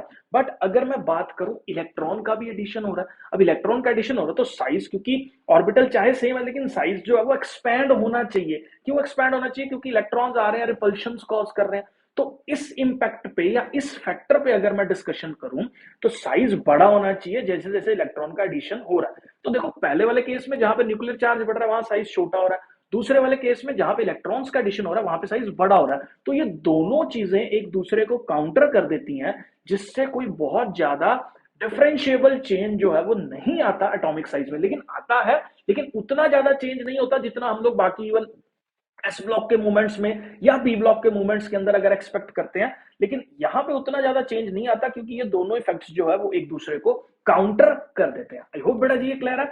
Next question पे जो है वो मैं मूव कर रहा हूं। Why manganese exhibit highest oxidation state +7 among the series of the transition element. तो इसने बोला मैंगनीज की सबसे ज्यादा ऑक्सीडेशन स्टेट जो है वो क्यों देखने को मिलती है। देखो मैंगनीज का जो एटॉमिक नंबर है बेटा जी हम लोगों के पास, वो हम लोगों के पास है 25। तो मैंगनीज का एटॉमिक नंबर 25 है। अगर मैं इस मैंगनीज की इलेक्ट्रॉनिक कॉन्फ़िगरेशन लिखूं तो ये आउटर शेल के अंदर 3d5 4s2 जो है वो होगा। अगर 3d5 4s2 की बात की जाए तो it has maximum number of unpaired electrons in the d orbital. All these electrons in the s as well as d can part in the bond formation. देखो इसके अगर मैं डी ऑर्बिटल की बात करूं तो सब जगह पे जो है वो इसके अंदर हमारे पास 5 जो है वो इलेक्ट्रॉन्स प्रेजेंट है जो कि अनपेयर्ड है। तो ये सारे के सारे इलेक्ट्रॉन्स बॉन्डिंग में पार्टिसिपेट कर सकते हैं। एस का इलेक्ट्रॉन भी बॉन्डिंग में पार्टिसिपेट कर सकता है, जिसकी वजह से जो है वो हम लोगों के पास +7 ऑक्सीडेशन स्टेट जो है वो हम लोगों के पास देखने को इसकी मिलती है। आई होप बेटा जी ये क्लियर है। नेक्स्ट जो है वो मैं मूव कर रहा हूं। Why among the divalent ion in the first series of the manganese exhibits maximum paramagnetic character. तो इसने ये बोला है कि जो डाइवेलेंट आयन है मैंगनीज का, मतलब Mn2 पॉजिटिव है, इसका मैक्सिमम पैरामैग्नेटिक करेक्टर कैसे है बेटा जी। अगर इसकी इलेक्ट्रॉनिक कॉन्फ़िगरेशन मैंने अभी बताया कि 3d5 4s2 है, लेकिन जैसे ही ये इलेक्ट्रॉन को लूज करके डाइवेलेंट में बनेगा तो यहाँ पे 0 आ जाएगा, मतलब यहाँ पे 0 हो गया। तो अब अपने पास अगर मैं इसकी इलेक्ट्रॉनिक कॉन्फ़िगरेशन को जो है वो ऑर्बिटल्स में अरेंज करूं तो यहाँ पे देखो कितने इलेक्ट्रॉन्स जो है वो इसके पास हो गए, 5 इलेक्ट्रॉन्स हो गए। अब 5 से ज्यादा इलेक्ट्रॉन्स एम्प्टी जो है वो अनपेड नहीं हो सकते किसी भी एटम में, 5 से ज्यादा अनपेड इलेक्ट्रॉन्स नहीं मिलने वाले। तो डाइवेलेंट आयन जो है वो इसका मैंगनीज का वो हम लोगों के पास मैक्सिमम पैरामैग्नेटिक करेक्टर देगा, क्योंकि paramagnetic character depends on the number of unpaired electrons. जितने ज्यादा नंबर ऑफ अनपेड इलेक्ट्रॉन्स होंगे उतना ज्यादा पैरामैग्नेटिक करेक्टर जो है वो हम लोगों के पास देखने को मिलेगा। आई होप बेटा जी ये क्लियर है। नेक्स्ट क्वेश्चन पे जो है वो मैं मूव कर रहा हूं। तो अगला क्वेश्चन क्या है, how would you account for the increasing oxidising power in the series this. तो इसने ये बोला है कि ये कुछ कंपाउंड्स जो है वो ऑक्सीजन के साथ प्रेजेंट है, जिसके अंदर वेनेडियम, क्रोमियम और मैंगनीज के कंपाउंड्स गिवन है। इसमें ये बोल रहा है कि ऑक्सीडाइजिंग पावर जो है वो इसकी ज्यादा क्यों है एज कंपेयर टू ये, या इधर को ऑक्सीडाइजिंग पावर जो है वो क्यों इंक्रीज कर रही है। तो देखो बेटा जी ऑक्सीडाइजिंग पावर जो है, as the oxidation state increases the ease with which the oxo anion accept the electrons increases। देखो जितनी ज्यादा ऑक्सीडेशन स्टेट होगी उतना ज्यादा चार्ज जो है वो मेटल के ऊपर प्रेजेंट होगा। जितना ज्यादा चार्ज मेटल के ऊपर प्रेजेंट होगा उतनी उसकी एबिलिटी ज्यादा होगी इलेक्ट्रॉन्स को एक्सेप्ट करने की। ठीक है, तो ये लाइन आई होप आपको क्लियर होगी कि जैसे जैसे ऑक्सीडेशन स्टेट बढ़ेगी वैसे वैसे आसानी बढ़ेगी ऑक्सो एनायन की इलेक्ट्रॉन को एक्सेप्ट करने की। This increases the oxidising power. तो अगर मैं यहां पे बात करूं इस क्वेश्चन के अंदर MnO4 नेगेटिव की या सबकी ऑक्सीडेशन स्टेट्स अगर हम लोग बात करें तो वेनेडियम की इस केस के अंदर +5 है, यहाँ पे क्रोमियम की +6 है और यहाँ पे +7 ऑक्सीडेशन स्टेट है। अब +7 ऑक्सीडेशन स्टेट जो है वो फटाफट से +2 ऑक्सीडेशन स्टेट में चेंज हो जाएगी, क्योंकि जितना ज्यादा ऑक्सीडेशन नंबर होगा उतनी ज्यादा जो है उसकी एबिलिटी होगी इलेक्ट्रॉन्स को एक्सेप्ट करने की, इसलिए इसकी ऑक्सीडाइजिंग पावर जो है वो सबसे ज्यादा है और इसकी ऑक्सीडाइजिंग पावर जो है वो कंपैरेटिवली कम है। आई होप ये क्लियर है क्वेश्चन, ठीक है। तो ये रिस्पेक्टिव आयंस जो है वो कौन कौन से में चेंज होगा, ये आपको आई होप जो है वो क्लियर हो गया, ठीक है। तो नेक्स्ट जो है वो मैं मूव कर रहा हूं आगे। देखो, zinc salts are white while copper 2 positive, ये जो है वो कॉपर अपने पास 2 पॉजिटिव है, ये कलर्ड है, ऐसा क्यों?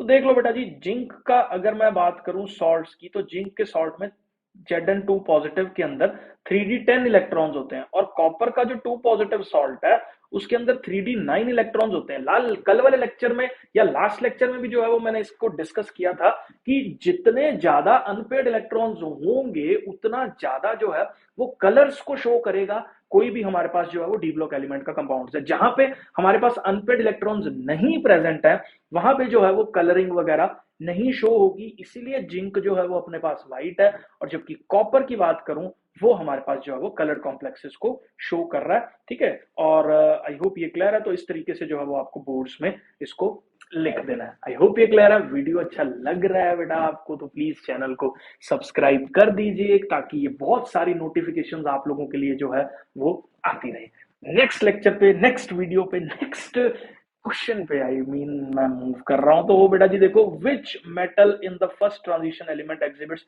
+1 oxidation state more frequently and why? कौन सा एटम है फर्स्ट सीरीज का? फर्स्ट सीरीज की अगर मैं बात करूं बेटा, कॉपर ऐसा एटम है जिसकी इलेक्ट्रॉनिक कॉन्फ़िगरेशन देखो तो 3d10 4s1 है। तो 4s1 है तो ये +1 ऑक्सीडेशन स्टेट के अचीव करने के लिए 4s0 फटाफट से जो है इलेक्ट्रॉन को क्या कर देता है, लूज कर देता है, जिसकी वजह से ये 3d10 में ही चेंज हो जाता है। इसलिए कॉपर एक ऐसा एलिमेंट है ग्रुप 1 का, मतलब ग्रुप ये first series of transition elements का, जो अपने पास जो है वो +1 ऑक्सीडेशन स्टेट को जो है वो शो करता है। आई होप बेटा जी क्लियर है।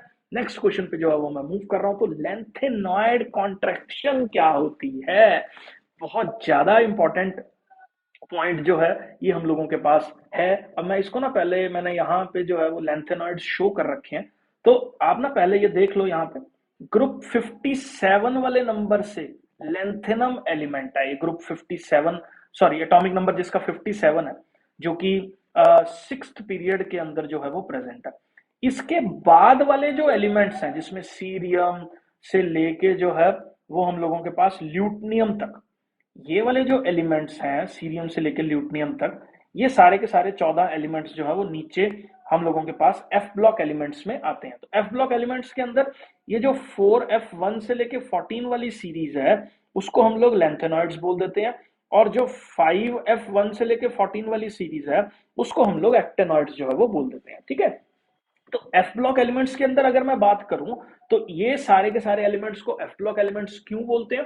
क्योंकि इसमें जो इलेक्ट्रॉन लास्ट में एंटर कर रहा है वो एफ ऑर्बिटल्स के अंदर कर रहा है। तो जहां पे देखो एफ ऑर्बिटल्स के अंदर जो है वो 1 से लेके 14 तक इलेक्ट्रॉन, 7 जो है, जैसे डी में 5 है वैसे ही एफ के अंदर टोटल 7 ऑर्बिटल्स जो है वो प्रेजेंट होते हैं, जो 14 इलेक्ट्रॉन्स को अकोमोडेट कर सकते हैं। क्योंकि 14 इलेक्ट्रॉन्स को अकोमोडेट कर सकते हैं, तो अगर मैं यहाँ पे इसकी बात करूं तो ये टोटल के टोटल जो लेंथेनॉइड सीरीज के अंदर एलिमेंट्स हैं ये 1 से लेके 14 तक एलिमेंट्स जो है वो रहते हैं। तो इनको हम लोग लेंथेनॉइड्स बोल देते हैं। जहां पे इलेक्ट्रॉन किसके अंदर एंटर कर रहा है, अपने पास 4f वाले के अंदर जो है वो एंटर कर रहा है, तो उनको लेंथेनॉइड्स बोल देते हैं। जहां पे इलेक्ट्रॉन जो है वो 5f वाले में एंटर कर रहा है उसको हम लोग जो है वो एक्टिनॉइड्स जो है वो बोल देते हैं। अब ध्यान से समझना इस चीज को।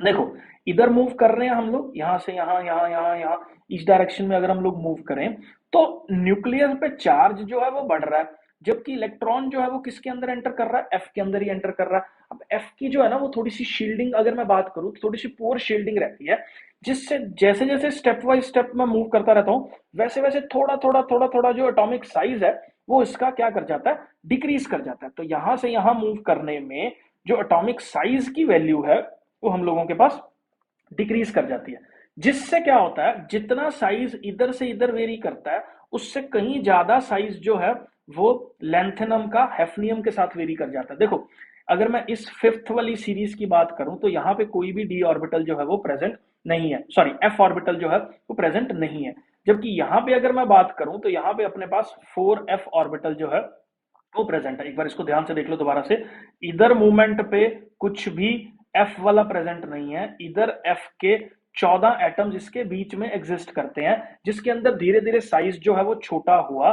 तो अगर मैं लेंथेनम का साइज हैफनियम के साथ कंपेयर करूं तो ये वाला साइज बहुत ज्यादा डिक्रीज कर जाता है इस स्टेप के अंदर, जबकि उतना यूटीरियम और जर्कोनियम के अंदर डिक्रीज नहीं करता, क्योंकि इसके बीच में कोई और एटम एग्जिस्ट नहीं करता। जबकि लेंथेनम और हैफनियम के बीच में जो है वो 14 एटम्स एग्जिस्ट कर रहे हैं, जिसमें step by step size decrease हो रहा है, और यहां से यहां पे एकदम से जो है वो साइज का डिक्रीज आ जाता है, जिसको हम लोग बोलते हैं कि ये सारी साइज के अंदर जो डिक्रीज हुआ है या ये सारी साइज के अंदर जो कॉन्ट्रैक्शन हुई है, that is known as lanthanoid contraction. ऐसे ही सेम केस, एक बार इसकी डेफिनेशन पहले देख लेते हैं। तो यहां पे देखो, the overall decrease in the atomic and the ionic radius from lanthanum to lutetium, जिसको हम लोग लेंथेनॉइड कॉन्ट्रैक्शन बोलते हैं, ये एक यूनिक फीचर है लेंथेनॉइड्स की केमिस्ट्री का।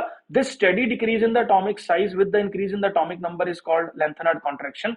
This is caused because of the third series is very similar to those of the members of the second series. तो इसकी वजह से जो हम लोगों के पास, ये देखो इसको ध्यान से देखना, अभी जो मैं बोल रहा हूं, हम लोगों के पास ये जो सीरीज की बात होती है ना, ये अपने पास फर्स्ट सीरीज है, ये अपने पास सेकंड सीरीज है, ये अपने पास क्या है, थर्ड सीरीज है। तो अब देखो, मैंने बोला इसका साइज बहुत ज्यादा क्या कर गया, हैफनियम का डिक्रीज कर गया, क्योंकि इसके बीच में जो है वो 14 स्टेप्स के अंदर साइज डिक्रीज हुआ था। देखो इसका 57 है, इसका 72 है, इसका 39 है, इसका 40 है, तो यहां पे उतना डिक्रीज नहीं हुआ। तो जिसकी वजह से ये वाला साइज जो है वो हम लोगों के पास क्या कर गया, बहुत ज्यादा डिक्रीज कर गया एज कंपेयर टू लेंथेनियम। अब दूसरा इसका पॉइंट समझो, जैसे जैसे मैं नीचे मूव करता हूं पीरियोडिक टेबल में, वैसे वैसे साइज इंक्रीज करना चाहिए, लेकिन ये जो हैफनियम का साइज है, ये लेंथेनॉइड कॉन्ट्रैक्शन की वजह से बहुत छोटा हो जाता है, जिसकी वजह से जर्कोनियम और हैफनियम जो है ये अप्रोक्सीमेटली क्या हो जाते हैं, सेम साइज के जो है वो हम लोगों के पास हो जाते हैं। देखो आइडियली क्या होना चाहिए, हैफनियम का साइज बहुत ज्यादा बड़ा होना चाहिए, क्योंकि इसमें एक जो है वो शेल एड ऑन हो रहा है, किससे, जर्कोनियम से। लेकिन हैफनियम से पहले 14 जो एलिमेंट्स आए, जिनको हम लोगों ने लेंथेनॉइड्स बोला, उसमें स्टेप बाय स्टेप 14 स्टेप्स के अंदर साइज डिक्रीज हुआ, जिससे ये हैफनियम उतना ज्यादा साइज नहीं दे पाता जितना ऐसे और ऐसे सीरीज के अंदर या डाउन द ग्रुप या अलोंग द पीरियड जो है वो एक्सपेक्टेड रहता है, जिससे जर्कोनियम और हैफनियम का साइज हम लोगों के पास अप्रोक्सीमेटली सेम हो जाता है। This is the consequence of the lanthanoid contraction. I hope ये जो है वो क्लियर है। तो जिसकी वजह से थर्ड और सेकंड सीरीज का साइज सेम हो जाता है। देखो ये वाली सेकंड सीरीज है और ये वाली थर्ड सीरीज है, इनका साइज जो है वो अप्रोक्सीमेटली सेम हो जाता है। आई होप बेटा जी ये क्लियर है। नेक्स्ट क्वेश्चन पे मूव कर रहा हूं। तो कॉन्सिक्वेंस क्या लेंथेनॉइड कॉन्ट्रैक्शन का, कि जो जर्कोनियम का साइज है और जो हैफनियम का साइज है ये ऑलमोस्ट सिमिलर होते हैं, और इन लेंथेनॉइड्स को जो है, क्योंकि इनकी बहुत सारी प्रॉपर्टीज जो है वो एक दूसरे के साथ मिलती हैं, जिसकी वजह से जो है वो हम लोगों के पास इनको सेपरेट करना थोड़ा सा मुश्किल होता है। आई होप बेटा जी ये क्लियर है। ये जो है वो पॉइंट इसको लिख लेना, consequence of the lanthanoid contraction में। नेक्स्ट जो है वो मूव कर रहा हूं। तो एलॉयज क्या होते हैं, एलॉयज जो है वो मिक्सचर है, मेटल का मेटल के साथ भी हो सकता है और मेटल का नॉन मेटल के साथ भी हो सकता है। ऐसे मिक्सचर्स को हम लोग जो है वो एलॉयज बोल देते हैं। ठीक है, अब एलॉयज होता क्या है, होमोजीनियस मिक्सचर है, दो मेटल्स का भी हो सकता है और उसमें से एक नॉन मेटल भी हो सकता है। अब इसमें कुछ एग्जांपल्स हैं जो लेंथेनॉइड सीरीज के अंदर एलॉयज प्रेजेंट है। एक है मिश मेटल, ये एलॉय किस किस का है, जिसके अंदर लेंथेनॉइड के मेटल्स हैं, जिसमें 49% लेंथेनॉइड मेटल है, 5% आयरन है, और कुछ जो है हमारे पास सल्फर, कार्बन, कैल्शियम और एल्यूमिनियम जैसे मेटल्स जो है वो इसके अंदर प्रेजेंट है। तो ये जो है वो हम लोगों के पास लेंथेनॉइड के एलॉयज हैं। अगर मिश मेटल की बात करूं तो ये magnesium based alloy to produce bullets and light flints को जो है वो प्रोड्यूस करने का काम जो है वो कर रहा है। अगर इसके अंदर मैं 3% मैग्नीशियम डाल दूं, increases the strength and used in ये जेट इंजन के पार्ट्स को भी जो है वो बनाने का काम इसके अंदर जो है वो चल रहा है। आई होप बेटा जी क्लियर है। ये सारे पॉइंट्स आप नोट कर लेना, क्योंकि ये सारे स्टैटिस्टिक्स और डाटा आपको अपने दिमाग में बिठाने पड़ेंगे कि किसके अंदर कितने परसेंट कौन सा मेटल प्रेजेंट है और क्या उसकी यूजेज है, जेट पार्ट्स में कैसे यूज कर रहे हैं, बुलेट्स में कैसे यूज कर रहे हैं, शेल्स कैसे बना रहे हैं, ठीक है, फ्लिंट्स कैसे बना रहे हैं। तो ये जो है वो आपको क्लियर होना चाहिए। नेक्स्ट क्वेश्चन की बात करें तो ये क्वेश्चन कई बार, ये क्वेश्चन ऑलरेडी डिस्कस हो चुका है कि जर्कोनियम और हैफनियम का साइज ऑलमोस्ट आइडेंटिकल है। क्यों? क्योंकि हैफनियम से पहले जो लैंथेनम है उससे उसके बीच में जो है वो लैंथेनाइड कॉन्ट्रैक्शन हो रखी है, मैं ऑलरेडी समझा चुका हूं। तो जिसकी वजह से ये सेकंड सीरीज और जो थर्ड सीरीज है इसकी, इनके साइज ऑलमोस्ट जो है वो क्या रहते हैं, आइडेंटिकल रहते हैं। तो ये क्वेश्चन की फॉर्म में मैंने यहाँ पे लिख दिया, कॉन्सेप्ट मैंने पीछे समझा दिया। डी ब्लॉक के मोस्टली क्वेश्चंस कवर हो गए हैं। अब एफ ब्लॉक के जो इंपॉर्टेंट क्वेश्चंस हमारे पास बोर्ड पॉइंट ऑफ व्यू से हैं वो मैं सारे जो है वो आपके साथ डिस्कस कर रहा हूं। तो नेक्स्ट क्वेश्चन पे मूव करते हैं। Compare the chemistry of the actinides with the lanthanides with reference to the. अब मैं एक्टिनाइड्स की बात करता हूं तो एक्टिनाइड्स कौन से कंपाउंड्स हैं ऑलरेडी हम लोग डिस्कस कर चुके हैं। थोरियम से, यहाँ पे एक्टिनियम से शुरू है, तो यहाँ पे अगर मैं बात करूं थोरियम फर्स्ट एलिमेंट है और लॉरेंसियम जो है वो इसका लास्ट एलिमेंट है। और इलेक्ट्रॉन का फिलिंग जो है वो हम लोगों के पास किसके अंदर हो रहा है, ये हमारे पास 5f के अंदर जो है वो फिलिंग हो रहा है 1 से लेकर 14 तक। ऐसे एलिमेंट्स को हम लोग एक्टिनॉइड्स जो है वो बोल देते हैं। अब हम अपने को इन दोनों का केमिस्ट्री कंपेयर करना है, लैंथेनाइड्स और एक्टिनॉइड्स का। ठीक है, तो ये क्वेश्चन यहाँ पे हम लोगों ने दे रखा है, इलेक्ट्रॉनिक कॉन्फ़िगरेशन को कंपेयर करो, ऑक्सीडेशन स्टेट और केमिकल रिएक्टिविटीज भी कंपेयर करने हैं। तो पहले मैं इलेक्ट्रॉनिक कॉन्फ़िगरेशन को कंपेयर कर लेता हूँ। तो लैंथेनाइड्स की अगर मैं बात करूं तो इलेक्ट्रॉन जो है वो कहां एंटर कर रहे हैं, जनरल इलेक्ट्रॉनिक कॉन्फ़िगरेशन लैंथेनाइड्स की है कि जो इलेक्ट्रॉन है वो 4f वाले ऑर्बिटल में एंटर कर रहा है। तो इस तरीके से इसकी इलेक्ट्रॉनिक कॉन्फ़िगरेशंस रहती हैं। जबकि मैं अगर एक्टिनाइड्स की बात करूं तो इलेक्ट्रॉन जो है वो किसके अंदर एंटर कर रहे हैं, 5f के अंदर जो है वो एंटर करते हैं। तो आई होप बेटा जी ये क्लियर है।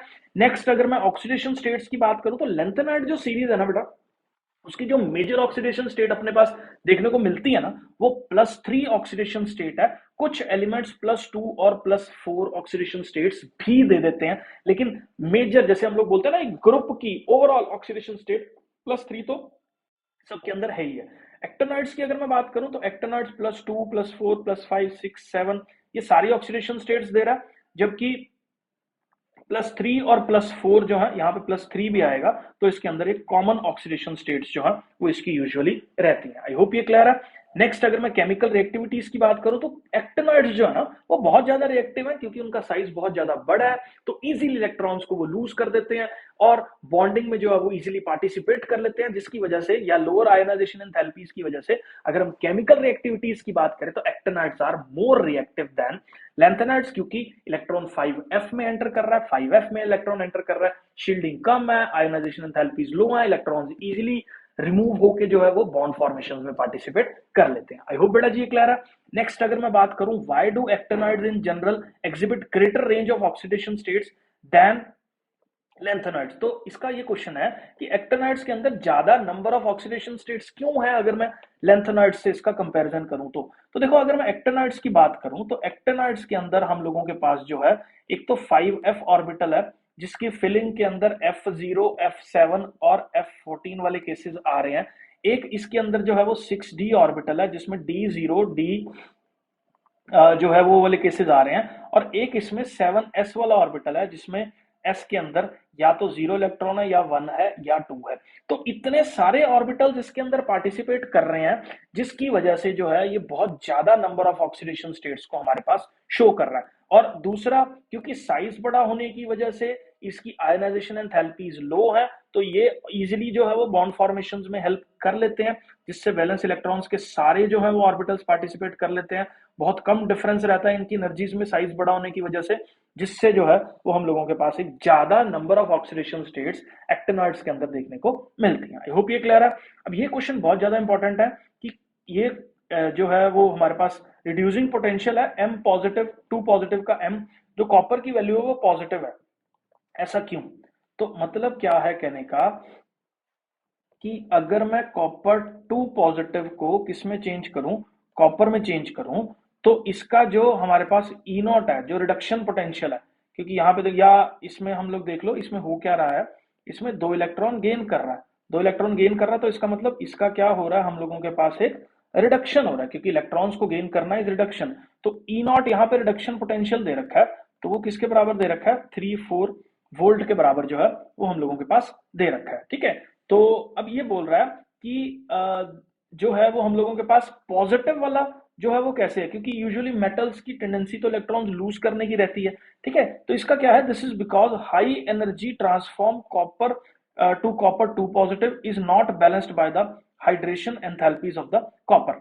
मतलब क्या है कि ये जो है ये अपने पास इसका ऑक्सीडेशन पोटेंशियल जो है ना वो यूजुअली मेटल्स का नेगेटिव वाली साइड पे जो है वो रहता है। तो यहाँ पे प्लस वाला है। प्लस वाला क्यों है? क्योंकि अगर मैं इसको इस डायरेक्शन में मूव करवा रहा हूँ रिएक्शन को, तो ये रिएक्शन की जो एनर्जी चाहिए या जो हाइड्रेशन एंथैल्पी से जो एनर्जी मिल रही है वो उतनी सफिशिएंट नहीं होती कि कॉपर में कन्वर्ट कर दे। जबकि उल्टी डायरेक्शन में अगर हम बात करें तो ये फटाफट से अचीव हो जाता है, क्योंकि कॉपर को जो हाइड्रेशन एंथैल्पी चाहिए इसमें कन्वर्ट होने के लिए वो इजिली इसको एनर्जी मिल जाती है वाटर में डिसॉल्व करने से एक्वस सॉल्यूशन के अंदर। जबकि उल्टी अगर मैं रिएक्शन की बात करूं तो यहाँ पे उतना एनर्जी फॉर्मेशन नहीं हो पाता कि ये रिएक्शन इस तरीके से टेक प्लेस कर सके, इसलिए वो एक्सटर्नल जो है वो बहुत ज्यादा अपने को देनी पड़ती है। तो इसलिए इसका पॉजिटिव वाला जो पोटेंशियल है वो हम लोगों के पास रहता है। आई होप बेटा जी ये क्लियर है।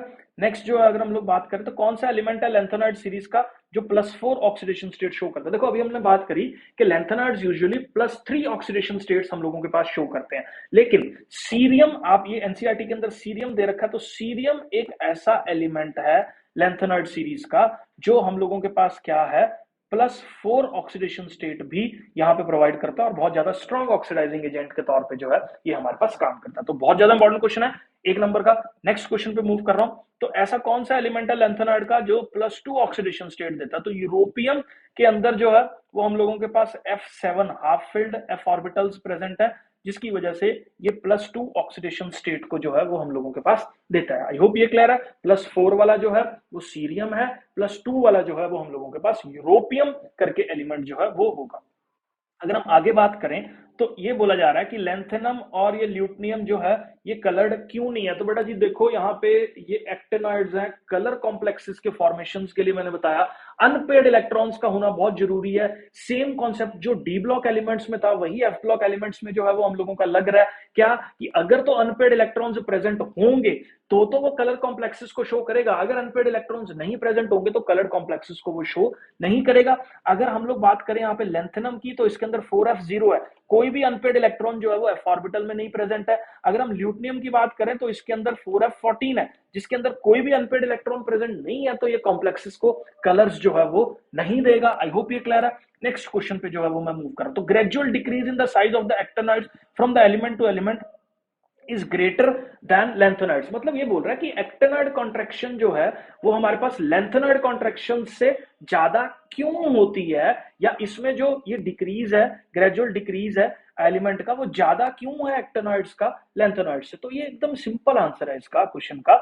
लैंथेनाइड्स जो है उसमें इलेक्ट्रॉन एंटर कर रहा है 4f में, एक्टिनॉइड्स एंटर कर रहा है 5f में। 5f का जो शील्डिंग है एज कंपेयर टू अगर मैं 4f बात करूं तो वो बहुत ज्यादा कम रहता है, जिससे देखो यहाँ पे एक बार इसको रीड कर लेते हैं। In actinoids 5f orbitals have more poor shielding than 4f orbitals, जिससे जो इफेक्टिव न्यूक्लियर चार्ज जो इलेक्ट्रॉन एक्सपीरियंस कर रहे हैं वो बहुत ज्यादा होता है as compare to actinoids lanthanides, जिसकी वजह से जो है वो एक्टिनॉइड्स के अंदर ग्रेटर जो है ये डिक्रीज हो रहा है। और लैंथेनाइड्स से अगर मैं कंपेयर कर दूं 5f की शील्डिंग कम है, शील्डिंग कम है तो अट्रैक्शन ज्यादा होगी, तो ज्यादा डिक्रीज जो है वो अपने पास एक्टिनॉइड्स में देखने को मिलेगा। बहुत ज्यादा इंपॉर्टेंट क्वेश्चन है।